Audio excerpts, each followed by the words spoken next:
Merci beaucoup Tachi. Alors pour finir, parce que le timing, on arrive à la fin du séminaire. Donc tous ces jolis exemples hyper inspirants dont on vient de discuter, en fait, ils ont un élément en commun, c'est ils sont le reflet d'une organisation ou à minima de projets de communication d'entreprises qui ont su aligner le marketing, la RSE et la communication. Et c'est indéniablement une grande tendance qu'on remarque à la fois là où les marques réussissent et dans la littérature d'entreprise, hein, c'est que ces trois domaines doivent fusionner et ils doivent à minima décloisonner les silos organisationnels ou intellectuels entre ces trois disciplines. Et ça doit vraiment, la RSE doit infuser dans toute part dans la chaîne de valeur et ne plus simplement être un levier additionnel utilisé par les entreprises parfois comme une excuse d'exister, hein, plutôt que comme une véritable force qui va être génératrice de valeur pour son marché.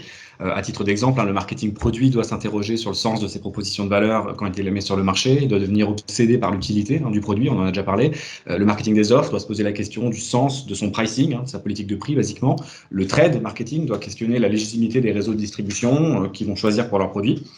Tout ça doit être en phase avec la RSE et à la fin, bien sûr, la communication doit se faire le relais, à la fois, et c'est ça qui est très compliqué, très subtil et explicite en même temps. C'est vraiment ce paradoxe qu'il faut arriver à résoudre de tous les efforts entrepris par la marque qui prennent la parole. Et c'est là que les partenaires qui ont eu l'occasion de parler tout à l'heure, comme Brut ou Jam, sont très précieux parce qu'ils peuvent être ce porte-voix qui, par une approche différente et un regard plus neutre, saura dire les choses de la bonne façon. Et c'est aussi pour ça que Clear Channel, en tant que régie, a décidé de construire cet écosystème que vous voyez là, à la fois pour constituer un réseau d'acteurs qui va permettre aux marques de s'exprimer, avec la force de l'OH et la subtilité de leur expertise. Mais aussi pour pouvoir parler de toutes les choses qu'on vous a exposées là, à la fois le beau, donner la parole à la génération Z, les sujets de société avec Brut, etc. Et le point important de cet écosystème, c'est que on a choisi, nous, Clear Channel, ses partenaires, parce que certes, ils sont sans doute les meilleurs dans leur domaine, ça fait pas de débat, mais aussi parce qu'on partage des valeurs d'inclusion, d'ouverture, de progrès social et d'utilité dans le média. Et c'est aussi ça, la RSE appliquée au marketing, c'est de choisir ses partenaires, certes, avec des critères business, mais aussi avec des valeurs communes. Et c'est vraiment ça qui nous unit dans cet écosystème dont vous avez eu un goût ce matin. Et deux exemples peut-être pour terminer sur le slide d'après. D'abord, une campagne à retrouver sur nos écrans jusqu'au 26 juillet dont on est hyper fiers. C'est le fait que pendant cette crise, on a tous été privés de musées, on a tous été privés d'avoir accès à un accès direct à l'art. Et donc, on a eu cette idée avec Beaux-Arts de proposer un contenu qui permettra aux gens d'avoir accès à du beau dans la rue, du beau dans les centres commerciaux, dans nos lieux de vie, dans une période où ça reste, même si les musées vont réouvrir, ça reste difficile d'accès. Et donc, avec Art Explora, qui est une fondation dont l'objet est de réduire la fracture culturelle sur le territoire, on s'est appuyé sur nos actifs DOH pour diffuser dans la France entière des créations originales de 30 secondes qui vont proposer des focus sur des détails des œuvres, venant éclairer ou les contextualiser.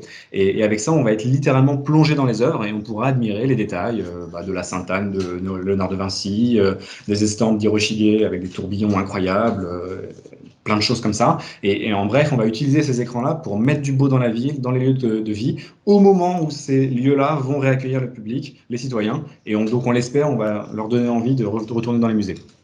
Le deuxième exemple, Marjolaine vous en a parlé, et on a été hyper fiers de contribuer à créer cette discussion dans la rue en se disant que, comme d'habitude, Jam, avec son ton hyper connivant et engageant, a réussi à agglomérer plein d'insights hyper intéressants, hyper pertinents sur la façon dont les jeunes ont vécu le confinement. Et donc, on leur a réservé un dispositif en 9 fois 10 secondes, qu'on va diffuser dans la rue et dans les malls. Et à chaque fois, il y a une donnée intéressante à partager. Et cette donnée, elle va pouvoir étonner ou bien confirmer des opinions, faire parler, peut-être faire débat. Et c'est ça, en fait, en tout cas, ça ne va pas laisser indifférent. Et c'est ça le rôle de l'OH et du DOH, c'est aussi être cette espèce de média pilier du réel qui va informer et ouvrir aux discussions. Voilà, et je vais maintenant laisser la parole à Emmanuel pour la conclusion de la conférence. Merci beaucoup, Jérôme et Tachi, pour vos interventions. Très, très, très court, hein. Déjà, un grand merci à vous tous pour la qualité des interventions. Si moi, je devais juste résumer avec quelques petits mots et conclure du coup ce webinaire, je pense qu'il y a un mot-clé qui est revenu, c'est la notion d'utilité. On se pose tous la question, et encore plus qu'avant, même si ce n'est pas des sujets nouveaux, en tout cas pas chez nous, parce que pour avoir toujours porté ce discours stratégique de se poser la question de manière continue de quelle est notre utilité, c'est encore plus prégnant aujourd'hui. Donc, quelle va être l'utilité de nos entreprises? Comment, en tant que citoyen, je vais être utile? Comment, en tant que consommateur, je vais être utile? Comment notre écosystème média va essayer aussi d'être plus utile et d'être en phase avec ces nouvelles aspirations? Et puis, il y a quelque chose que Mathieu a dit et qui a été repris aussi, c'est soyons authentiques. Donc, nous, on essaie de l'être et on va essayer de ne pas oublier cette période. et de retenir qu'il y a d'autres voies possibles pour chacun de nos business et pour un vivre ensemble qui soit toujours plus bienveillant en tout cas. Je vous remercie encore et puis à très vite. Peut-être que c'est un format qu'on renouvellera assez rapidement. Excellente journée à vous tous.